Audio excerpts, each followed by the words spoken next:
কাশেম আলী, যে রুটগুলোর কথা বলছিলাম খুব সেন্সিটিভ রুট, এবং এগুলোতে জমি সমস্যা রয়েছে, জমি সমস্যা ছিল, আছে, আমি জানি না ভবিষ্যতে থাকবে কিনা, কিন্তু এগুলো যদি জমি সমস্যার জন্য আটকে থাকে আমরা আমাদের বিপদ ডেকে আনছি।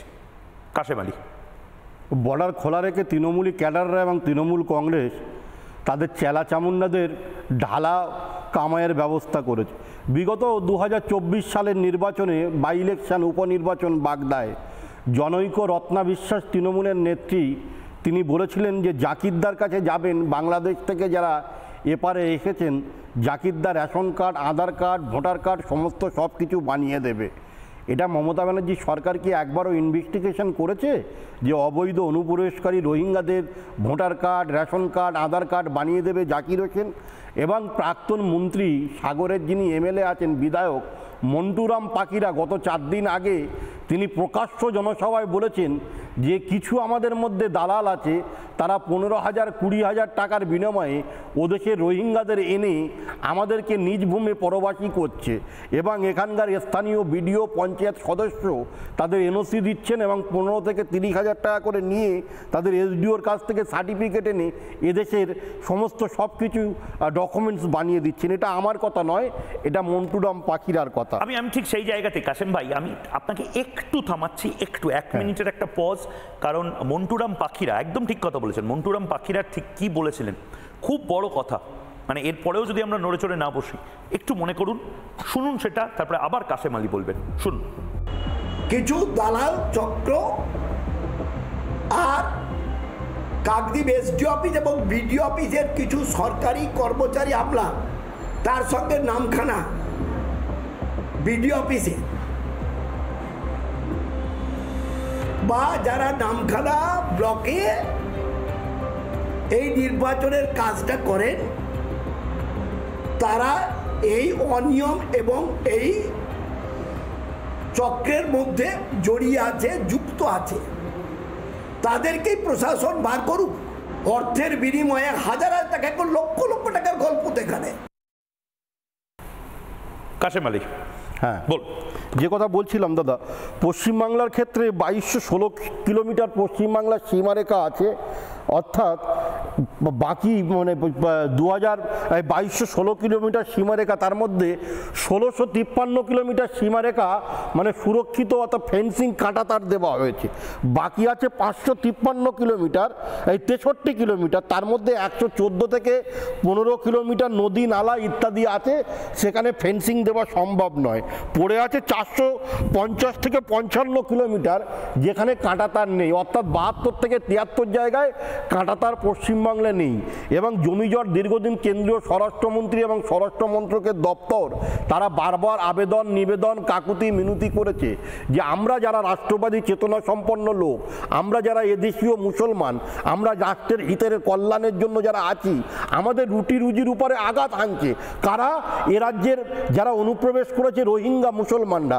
কখনো দেখছি সন্দেশখালিতে শাহজাহান কলোনি, কখনো আমরা এই ঢিলছাড়া দূরত্বে আপনাদের অফিস থেকে গুলশন কলোনি এই আপনার কাছেই, সেখানে রোহিঙ্গা মুসলমান অনুপ্রবেশকারীরা আস্তানা গেড়ে পেরেছে।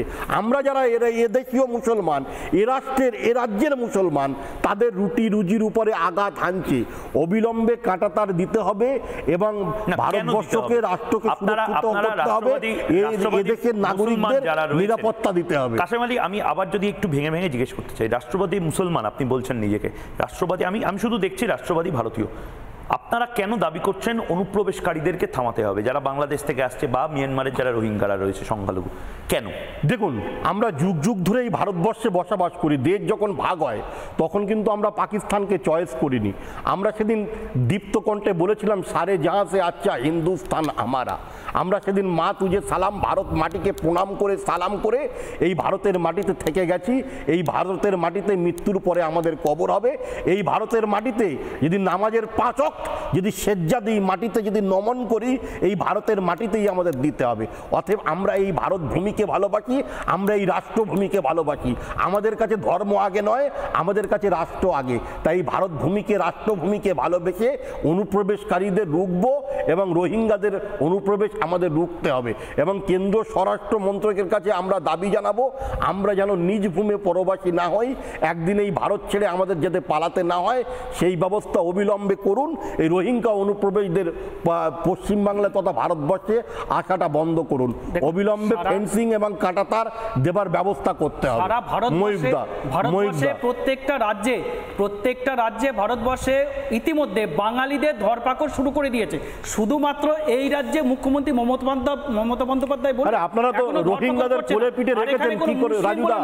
বিশেষ করে রোহিঙ্গাদের কোলে পিঠে রেখেছেন, রোহিঙ্গাদের কোলে পিঠে রেখেছেন একজন লোক, ইন্দ্রজিৎ বলে একটা লোক বারাসাত, আরে বীজপুরের আপনাদের তৃণমূল কংগ্রেসের প্রার্থী হয়েছিল 2015 সালে, তার ভোটার কার্ডে বাংলাদেশেও নাম আছে, ভারতের পশ্চিম বাংলায়ও নাম আছে। আলোরানী বিশ্বাস 2015 সালে বিধানসভার প্রার্থী তৃণমূল কংগ্রেসের, তার বাংলাদেশের ভোটার লিস্টে নাম আছে। যে দলটার হয়ে কথা বলতেছেন সেই দল চায় যে মুসলমানদের যে নামাজের যে জায়গাটা, সেই জায়গাটা কেড়ে নিক। সেই দলটা চায় যে মুসলমানদের যেখানে কবর হবে সেই কবরের জায়গাটা তুলে দিক।